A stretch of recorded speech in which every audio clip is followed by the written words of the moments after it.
So one time someone I know invited me over. It was like a small gathering and we were talking about our childhoods. And I was sharing about, growing up in Lima, and I grew up very spoiled. I grew up very loved. People know that I love to celebrate my birthday, and, it's all up because of my parents. So I was, just sharing that part of my life. And this person looked at me and she said, "Oh, so you had a really happy childhood?" And I said, "Yeah, I did." And she said, "Oh, no, I thought you had some trauma growing up and that's why you didn't want to be a mother." So that really stayed with me. And I was so sad. And it really, really made me feel really bad because I never imagined that somebody would assume that about me just because I don't want to have kids.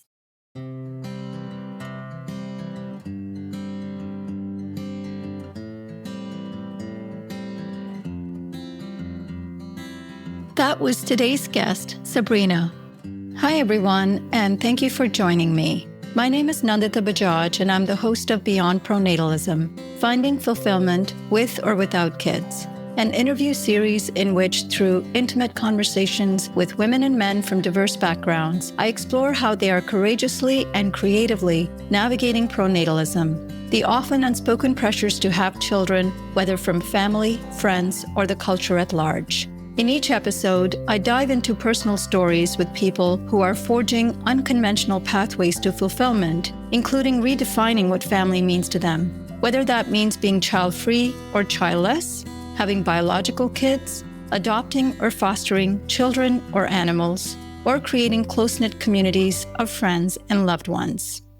Hi, Sabrina, and welcome to Beyond Pronatalism. I'm so excited to have you today. Thank you. Thank you for having me, Nandita. I'm so excited to be here today. And I've been nervous, my first time doing a podcast, but hopefully everything will be, will be fine. Everything will be great, as is your story. So Sabrina, could you start by introducing yourself to our listeners briefly?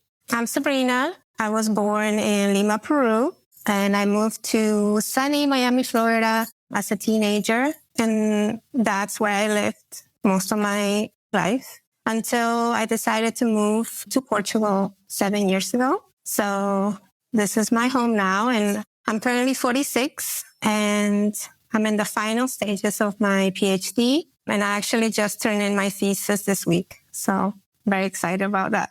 Congratulations. What an achievement. Thank you. And interesting background. So you grew up in Peru and then you moved to Miami. And 3 very different places. So Peru, Miami, and now Portugal. I'd love to start by learning more about your upbringing in Peru and hear more about what kind of messages you were receiving around gendered expectations.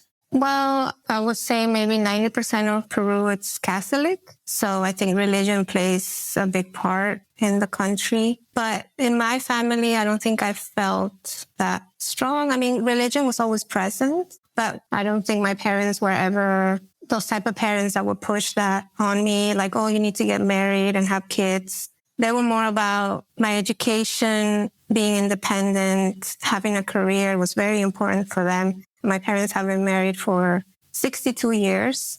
They're happily married. Yeah, even though my mom has always been a stay-at-home wife, she always wanted me to have an education. My dad always wanted me to have an education. And they always kind of gave me that message like, yes, we want you to get married eventually. We want you to be happy. But in the event that that doesn't work out, we want you to have something to fall back on and be able to fend for yourself and not have to rely on a man to provide for you. I went to Catholic school, all women, and I think that really shaped a lot of who I am in a good way, actually. I think that when women are in a safe space where we're all women, we are more able to excel in academics in a different way, because I had both, right? I was in Peru, I was in an all-women Catholic school, and then I moved to the States where I was in a mixed public school. And so I was able to notice the difference. I just felt much more empowered when I was surrounded by an all-women school. I feel like I was able to excel in school and not be targeted or felt like I should hide the things that I knew. Whereas when I moved to the States and I started going to a public school, I felt like a lot of times I wouldn't raise my hand as often. I would try to be a little bit more quiet. As a young girl, I guess felt more intimidated for sure. Well, that's interesting because it's something I can relate to. I also attended an all-girls school until grade 5, and then it was always co-ed after that. And I saw a stark difference in my confidence, similar to yours, for the same reasons. I was holding back more. There was a lot more tension around having boys and the expectations of who you're supposed to be as a female around other males. So that's very interesting. I, of course, support both systems, whatever works for people, but my personal experience resonates quite a bit with yours. And then what kind of differences did you notice when you moved to Miami? Well, Miami was definitely a shift. I struggled with it for a while because I felt like my parents were taking me from my place that I loved. I had a very, very happy childhood and I loved my life in Lima, and starting somewhere new, starting from scratch, it was hard for me. And then moving to a co-ed environment, all English speaking, it was a lot to take as a kid. So yeah, it was a hard time. But obviously after a few years, then Miami became my home. I never felt like not wanting kids was a thing, honestly. I mean, I had conversations with the people that know me well, the friends that I grew up with. They always knew that I didn't want to be a mom. But I never got real weird questions about it. I never felt like it was even something that we talked about. And then with relationships, it's never something that I hid, or just the same way, I guess, women know that they do want to be mothers. It's just something that you know inside yourself. I think my parents, they knew and wouldn't push the idea on me. My sister does. I have 2 sisters, and one of them, she loves being a mother. So I think for her, it was always harder to come to terms with that. So every time I would date someone, she would always say, oh, maybe he's the one you're going to end up having kids with. Right. So I think she was quite disappointed when it didn't happen. And Sabrina, can you speak to how you knew that you didn't want to be a mother? Yeah, I tend to reflect a lot about life. I also tend to look at other people's lives, right? I use that as a mirror sometimes. Could I see myself doing that? And growing up and seeing friends of mine becoming single mothers, I always used to question myself and saying to myself, would I be okay with being a single mother? It was never yes. And I think something that people don't talk enough about is the people that decide not to have kids, I think, have done a lot of self-reflection. We thought about how would our lives change? How do we feel like we're capable of handling, and what things that we're not capable of handling? So I know myself well enough to know that I wouldn't be able to handle it. And so I think I was very honest with myself, and that seems healthy to me. I agree. I think for a lot of people who end up deciding to not have kids, there's a lot of thinking that goes into it. And it's interesting to me that often they are the ones who get questioned about their choices more, as if they just kind of ended up in that position. Then in your story, you said something shifted quite dramatically when you moved to Portugal in your late 30s. What happened? What was the shift? It was weird. It was really unexpected. I never thought that not wanting to have kids would later on in life become part of my identity somehow. And so when I moved to Portugal, yes, I experienced those questions of when and why and how come you are not.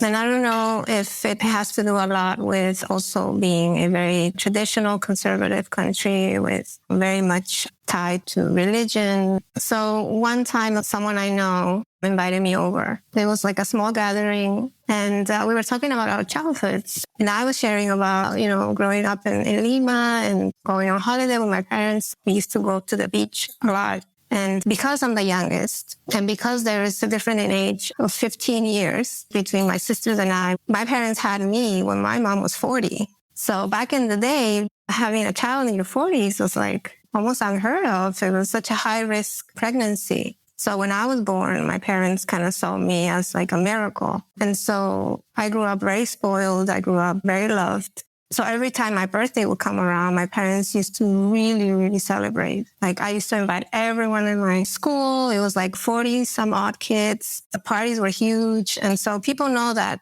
I love to celebrate my birthday. And, it's all up because of my parents.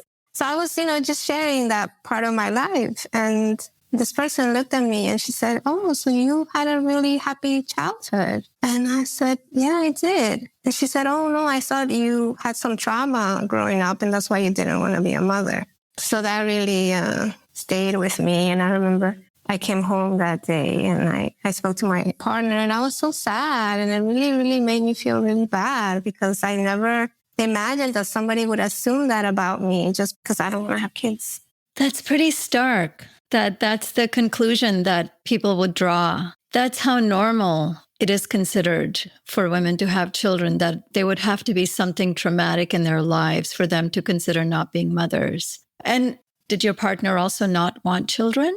That was one of the first things we spoke when we met. And thank God, we were both on the same page. And then I felt like, okay, this is safe for us to keep moving forward. And I'm glad we did. I mean, we've been together for 8 years. And he says the same thing. I mean, he says that for him, it was just something that he never saw himself being a father. But obviously, he doesn't get questioned by it as much as I. The other day, he did tell me that conversation came up with a friend of his who's a father. They hadn't seen each other for years. And he told him that, we don't have kids and we don't want kids. And his friend went on and on about saying how he couldn't understand why and he was going to kind of regret it because kids are the best thing that's ever happened to him. And he made it seem like if he was to change his mind, then I would want kids, that he was the one preventing me from becoming a mother. And my boyfriend's trying to tell him like, no, she doesn't want kids either. But he just couldn't come to terms with it. It was too much. He couldn't wrap his head around the fact that both of us didn't want to. Yeah, the assumption that all women have this kind of deep yearning for children, I think it's still kind of present within traditional circles. Either the man or some trauma would prevent you from doing it. And, in terms of the culture in Portugal, do you see a lot of people who are either happily single or happily child-free, or are you still kind of seen as the odd one out?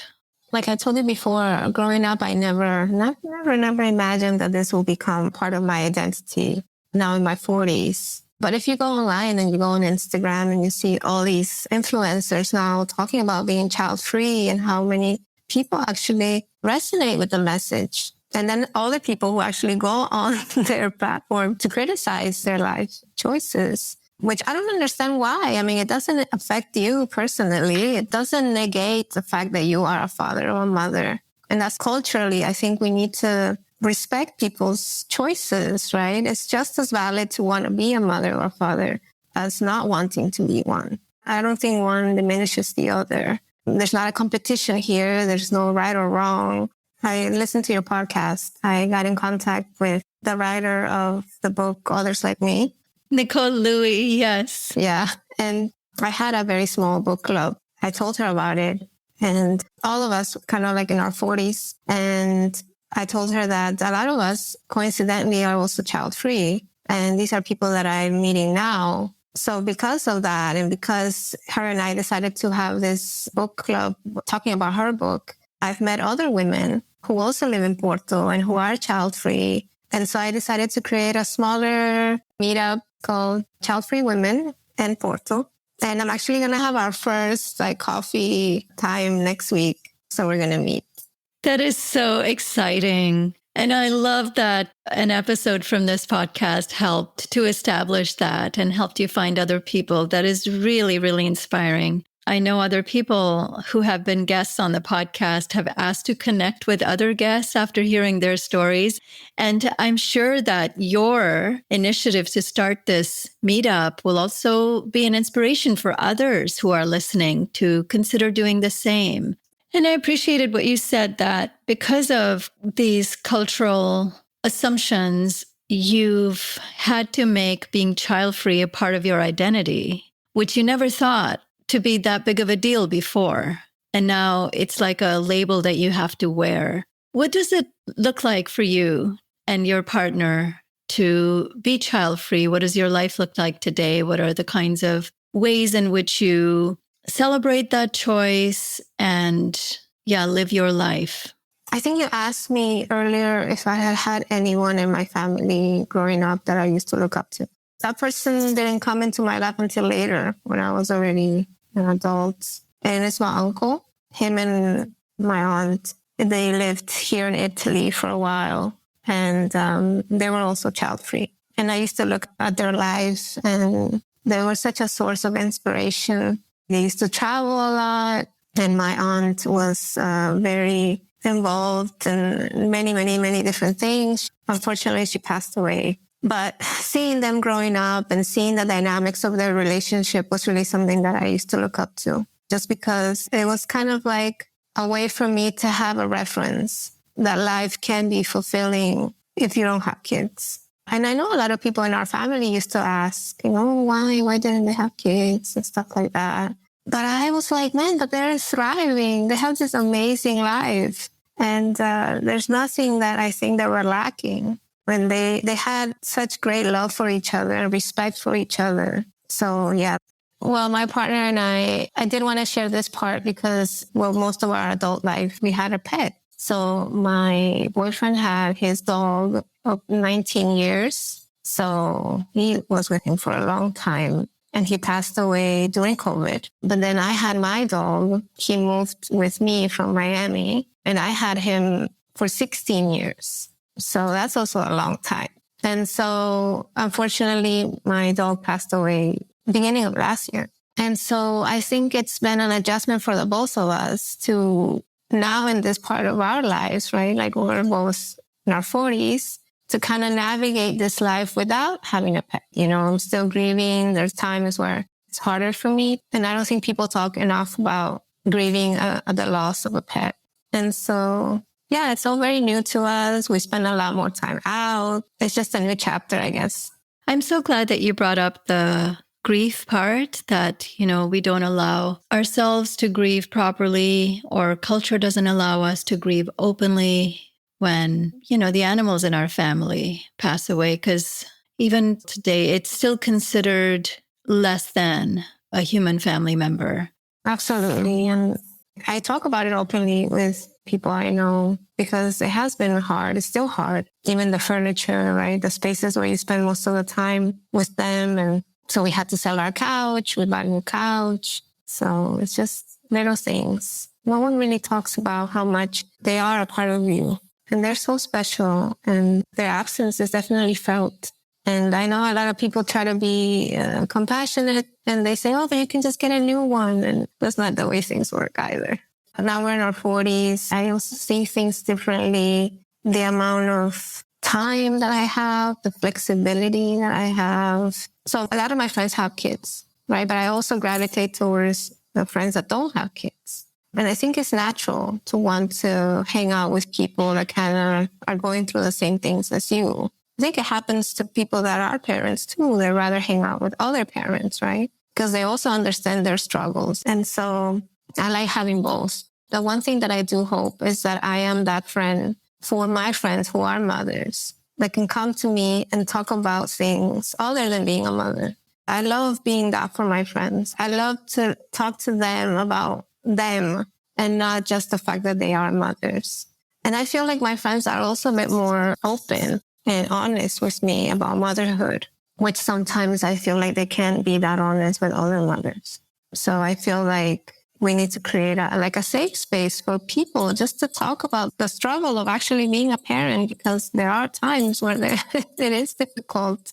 And I think a lot of women, unfortunately, feel like they don't have that safe space. I do feel like, that I was privileged enough to be that generation where I do have a choice to think for myself and decide for myself what I wanted. And I hope that this generation, the women that are in their 30s and 40s and are choosing not to have children, I hope that they're becoming the role models, just someone that other young women can look up to. At least I hope that what I have done has influenced somehow, like my nieces and my cousins and the people in my life that are younger than me, and that can see that there are choices. You can choose how you want to live your life and that it's okay.